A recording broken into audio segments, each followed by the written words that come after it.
मेरा नाम सबा, उम्र 36 साल, तलाक याफ्ता औरत हूँ। 18 साल पहले मैं अपने कज़न फरवान को बहुत चाहती थी। वो भी मुझे बहुत ज़्यादा चाहता था। हमारे घर के दरमियान चंद सौ गज का फासला था। गली के सिरे पे मेरा और दूसरे सिरे पे उसका घर था, इसलिए हमारी हर रोज़ मुलाकात ज़रूर होती थी। फिर हम दोनों एक ही स्कूल में पढ़ते थे। जब हम 8वीं जमात में थे तो एक दिन फरवान को ब्रेक टाइम फुटबॉल खेलते हुए दाएं पांव पे चोट लग गई, जिस वजह से उसके अंगूठे का नाखून टूट गया और खून बहने लगा। मुझसे रहा ना गया, मैंने उसी वक्त हाथ में पकड़ी पानी वाली बोतल से पाँव को धोया और अपने सर पे लिपटे हुए स्टॉलर को फाड़कर फरवान के जख्मी अंगूठे पे खून साफ करके बांध दिया। सारे टीचर्स हक्के बक्के हो गए, क्योंकि उनको भी यकीन नहीं आ रहा था कि सबा को हो गया है। ये सब क्यों कर रही है हमारे मौजूद होने के बावजूद भी। सारे टीचर्स को यही लगा था जैसे हमारे दरमियान कोई चक्कर चल रहा है। तब मैंने हेडमास्टर साहब के सामने पेश होकर उनकी गलत फहमी को दूर की कि फरवान मेरे सुतेले ताया का बेटा है। तब से मेरा दिल एकदम से फरवान की तरफ फिसला और मैं फरवान को सोचने लगी। रातों को अक्सर जागती रहती, उसे याद करती। शायद इसी वजह से हम दोनों में प्यार, मोहब्बत, चाहत और खलूस रफ्ता रफ्ता जन्म लेना शुरू कर दिया। कभी वो हमारे घर तो कभी मैं उसके घर चली जाती थी। हम दोनों की मोहब्बत का ये आलम था कि अगर किसी दिन हमारी मुलाकात ना होती तो यूं लगता जैसे दुनिया ख़त्म हो गई है। दुनिया तो ख़त्म लगनी ही थी, क्योंकि हम दोनों एक दूसरे को अपनी कुल कायनात ही समझते थे। मेरे अम्मी अब्बू बहुत अच्छी तरह इस बात को जानते थे और उनकी ख्वाहिश भी थी हमारी शादी हो जाए। फिर अचानक मेरे मैट्रिक के इम्तिहान अभी ख़त्म ही हुए थे कि फरवान के बड़े भाई शहजल का मेरे लिए प्रपोज़ल आ गया। अम्मी अब्बू ना तो इनकार कर सकते थे और ना ही इकरार कर सकते थे, तो उन्होंने ये फैसला मेरे ऊपर छोड़ दिया। बहुत सोच विचार करने के बाद मैं इस नतीजे पे पहुंची कि मैं इनकार कर देती हूँ। इनकार की वजह फरवान और मेरे दरमियान बेइंतहा मोहब्बत थी जो हम दोनों एक दूसरे को करते थे। फरवान को मेरा इनकार करना इतना बुरा लगा कि उसने मेरे घर आकर मेरे अम्मी अब्बू सामने मुझे मुखातिब होकर कहने लगा, सबा, तुम सोच भी कैसे लिया कि मैं तुमसे मोहब्बत करता हूँ? ऐसा कुछ भी नहीं है।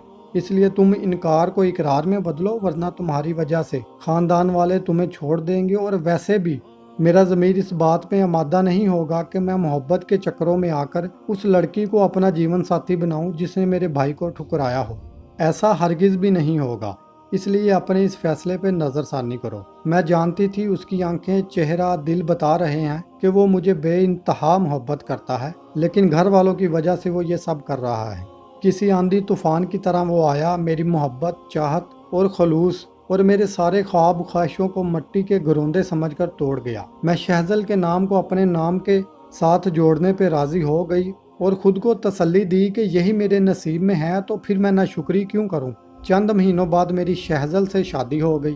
पहली रात कमरे में लगे डबल बेड पे बिछी हुई लाल रंग की बहुत ही प्यारी बेडशीट और रंग बिरंगी में सहरी, हल्की सी लैंप की रोशनी, ऊपर से तेज परफ्यूम आला किस्म के हम दोनों ने लगाए थे। बेड पे गुलाब की पत्तियों से बना बड़ा सा दिल और भी रोमांटिक बना रहा था। हम दोनों को शहजल ने कमरे को अंदर से लॉक किया और मेरे सामने आकर बैठ गया।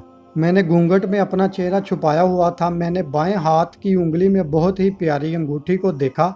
जब शहजल ने मेरा घूंघट उठाया, मुझे मुंह दिखाई में अंगूठी और एक पायल शहजल ने गिफ्ट की थी। फिर आहिस्ता आहिस्ता हम दोनों एक दूसरे की पसंद नापसंद बातों बातों में जानने की कोशिश की। शहजल ने मुझे भारी लहंगे से आज़ाद किया और खुद भी शेरवानी उतार दी। मेरे गोरे बदन पे लाल रंग देखकर शहजल मस्त हो गया। इसे खुद पे कंट्रोल करना मुश्किल हो रहा था, लेकिन उसने खुद पे काबू पा लिया। अचानक वो एकदम से बेड से उठा और उसने कमरे में लकड़ी की बनी अलमारी के सबसे दरमियान वाले खाने के बिल्कुल आखिरी दरवाजे को खोला और उसके अंदर से एक डिब्बा निकाला और एक बुरश। मैं ये सब देखकर बहुत हैरान हुई, आखिर ये है क्या? खैर, मेरी हैरानी भी जल्द ही दूर हो गई। जब शहजल ने डिब्बा खोला तो वो शीरे से भरा हुआ था और सिर्फ 2 गुलाब जामुन थे।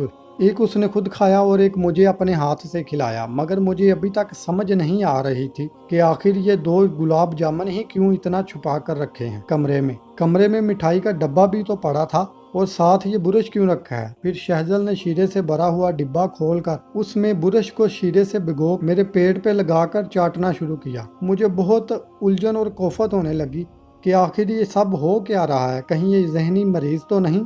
खैर, मैं इसी शशोपन में थी जब शीरे से भरा हुआ बुरश उसने मेरे पेट पे लगा के चाटना शुरू किया तो मैं एकदम से उठकर बैठ गई। اور یوں پہلی رات ہی ہمارے درمیان جھگڑا ہو گیا اور اس دن کے بعد وہ روزانہ شراب نوشی کے بعد گھر آتا اور مجھے مارتا پیٹتا، یہی اس کا معمول تھا۔ ایک دن حسب معمول ہم جھگڑا کر رہے تھے تو فروان باہر صحن میں ہماری ناچاکیاں سن رہا تھا۔ صبح جب شہزل کام پر گیا تو فروان کمرے میں آیا اور پوچھنے لگا کہ تم کس بات پر جھگڑا کرتے رہتے ہو۔ میں نے دروازے کو اندر سے لاک کیا اور فروان کو پاس بٹھایا اور بولا یہ سب تمہاری وجہ ہے، اگر تم مجھے اپنا لیتے تو آج میری زندگی جہنم نہ بنی ہو۔ تم مرد ہی نہیں، اگر تم مرد ہوتے تو میرے ساتھ ایسا نہیں کرتے۔ اتنے میں باہر سے دروازہ نوک ہوا، دروازہ کھولا تو باہر شہزل تھا۔ اس نے ہماری سب باتیں سن لی مگر خاموش رہا۔ فروان کو بھی یہ بات برداشت نہ ہوئی، وہ بھی اپنے بھائی کے سامنے شرمندہ سا ہو گیا۔ اسی دن رات کو شہزل نے مجھے طلاق دے دی اور فروان نے سب واقعے کا ذمہ دار خود کو ٹھہراتے ہوئے زہر کھا لیا۔ یوں ایک غلط فیصلے کی وجہ سے 3 زندگیاں ختم ہو گئیں۔ جی تو پیارے سامعین، اپنی رائے کا اظہار کمنٹ کے ذریعے ضرور کیجئے گا، ویڈیو کو لائک اور شیئر کیجئے گا۔ انشاءاللہ حاضر خدمت ہوں گے ایک نئی ویڈیو کے ساتھ، تب تک اجازت دیجئے گا، اپنا خیال رکھیے گا اور ہمیں دعاؤں میں یاد رکھ۔ اللہ نگہبان۔